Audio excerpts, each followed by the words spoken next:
Sandy, and welcome back to Life as a Bilingual in the Philippines. Today we have a very special guest. He is a Filipino national who finds himself interested in learning Japanese language. Let us all welcome Mr. Mark Dominic Blanco. おはようございます。はじめまして。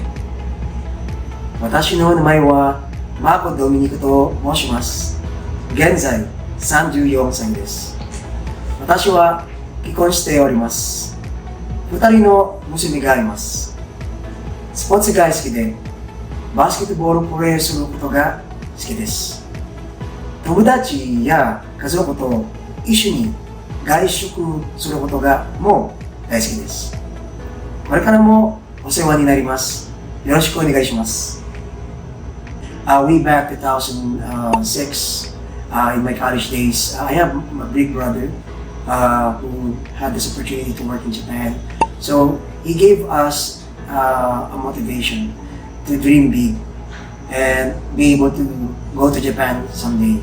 So that gives me interest to also start to study Japanese language. You're gonna ask me if it's hard or difficult to study Japanese language. To be honest, yes. Especially if you're starting learning Japanese language. Kasi hindi mo alam kung saan mag-start, sa hiragana ba, or sa kanji ba, or sa vocabs ba. But what motivates me to really continue is again is my dream. And when you already starting it and continuously doing it, unti-unti tumataas yung confidence mo. So, dumadali na siya. Unti-unti. So, dumating din naman sa point sa akin when I was in Japan na nahihirapan na ako kasi I'm also working eh. It's really hard. Homesick ka na, pagod ka sa work, then pag-uwi mo sa bahay, tutulog mo na lang. But again, thankfully, with the help of my friends and the motivation to continuously learning Japanese, I really work hard to give time to study Japanese. Kasi alam ko, darating yung time, pag-uwi ko sa Pilipinas, I'll be able to use this language. And for all of you who's listening on this video, for you to aspire or aspiring as well to have your future job in the Philippines, and just continue learn and work hard to give time in learning Japanese. So I had an opportunity to work in Japan way back 2014. I worked as a baker in a factory, Fujipanko, located in Saitama. So during those years, what I did, I do my job, and then at the same time, I gave time to learn Japanese language. So I continuously learning every twice a week to improve my Japanese language. And of course, while working, I also engaged to my colleagues as a Japanese or native Japanese. And it also helps me to improve my proficiency skills, especially in pronunciation and conversing with the native Japanese. Now, when I get back in the Philippines, I know that there's a lot of opportunities dito sa Pilipinas. Thankfully, because I have a twin brother na nag-work na as a bilingual. So, doon ko nalaman na, hindi lang pala pag OFW opportunity as a Japanese, for Japanese language. Pwede na pala, if you go back here in the Philippines, mayroong opportunity na naghihintay para sa mga katulad natin. So, if you are an OFW aspiring as well to go back to the Philippines to be with your family, this is your chance now. Because me, nakauwi ako in the Philippines last year, pinakalala ko ng twin brother ko sa JK Network, and with their full support, thankfully I got one. I had now a job na dito na ako sa Pilipinas. Nagulat ako when I got this job through JK Network here in the Philippines. I'm getting the same range of salary same as what I'm getting in Japan. So, to all of you who are aspiring Japanese speakers or currently OFW in Japan, if you are aiming to go back here in the Philippines to be with your family, I can say to you, there is an opportunity waiting for you. Again, my name is Mark Dominic Blanco. I'm proud to be a certified bilingual JLPT N4 PASSER and I just got my first bilingual role through JK Network. And for all of you who's watching this, and if you are interested to know more about my journey, please stay tuned.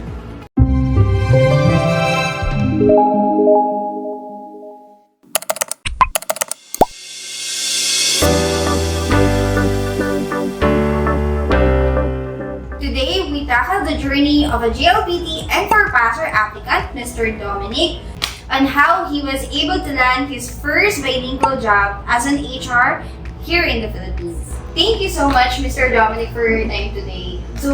But before anything else, how is your day? Well, I'm very, very fine. Thank you so much for inviting me here today.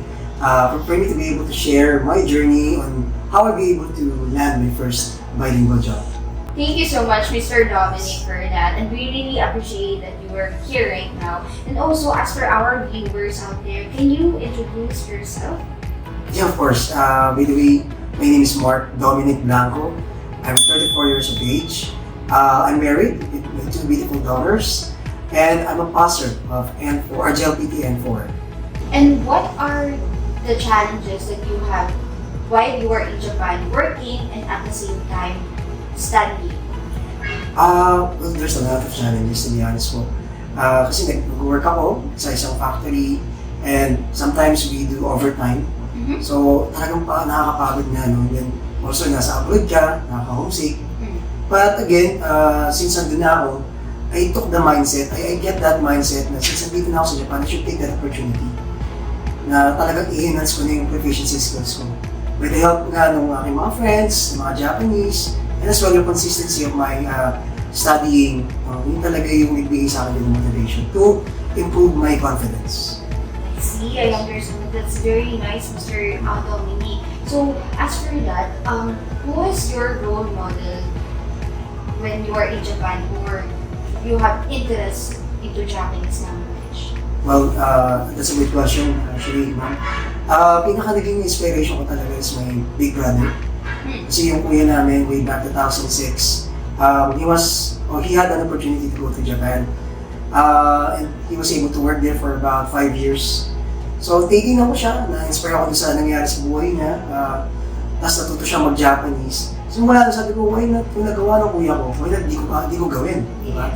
So, sabi ko, sige, i-push ko yung sarili ko, talagang simulan ko na mag-aral ng Japanese. Then, thankful enough, nung sinubukan ko siya, talagang nag-improve.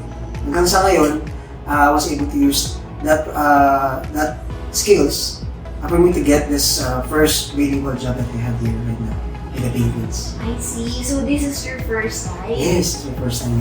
To have a job? Yes. I see. Alright, and then there is a struggle ba when it comes to interviews? Ano yung pinaka naging trigger na question sa'yo ng mga interviewers Yeah, on of the course. process? Of course, man, talagang hindi naging madali. It's very challenging, no? Kasi it's my first time to undergo into that process. And in-expect ko nga, noong una, English now, throughout the interview.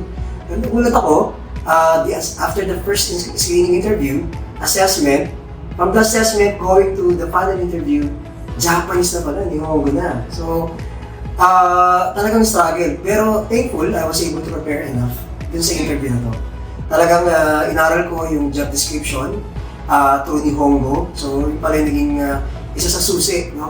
I would give that a tip to all of our viewers na study yung, aralin niyo yung mga kotoba na based dun sa ina-apply ng work. Kasi that's the question that will be given by the interviewer will be based on your job description. Yun. Then, isa rin sa mga naging talagang struggle sa akin, yung isa sa mga question ng interviewer, yung ano ba yung daiji na koto regarding sa job. So, ibig sabihin nun, ano ba yung mga important things that you should know about the job or sa trabaho. So, doon ako medyo na yung isip ko, paano sasabihin to?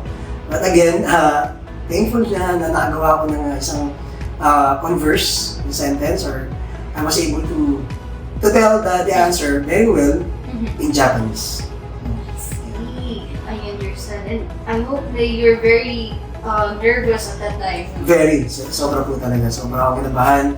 And even yung interviewer kasi medyo nakaka-intimidate siya kasi native Japanese yung kausap mo. And na isang mali mo lang na yung maintindihan niya. So, very challenging talaga. I see, I understand. Thank you so much for that, Mr. Dominic. And as for our viewers out there, I hope your ears and the tips from Mr. Dominic will be remarkable for you. Okay, and then also, Mr. Dominic, I just wanted to ask, how about the result when you got the job offer as well? Well, of course, very promising yung feeling. When a recruiter called you after the interview, and then he congratulated me that I was able to pass the final interview. Sobrang grateful ako kasi, alam mo yun, isang accomplishment na naman sa akin to. And this gonna be my my first job as a bilingual, so this gonna be the start of my journey.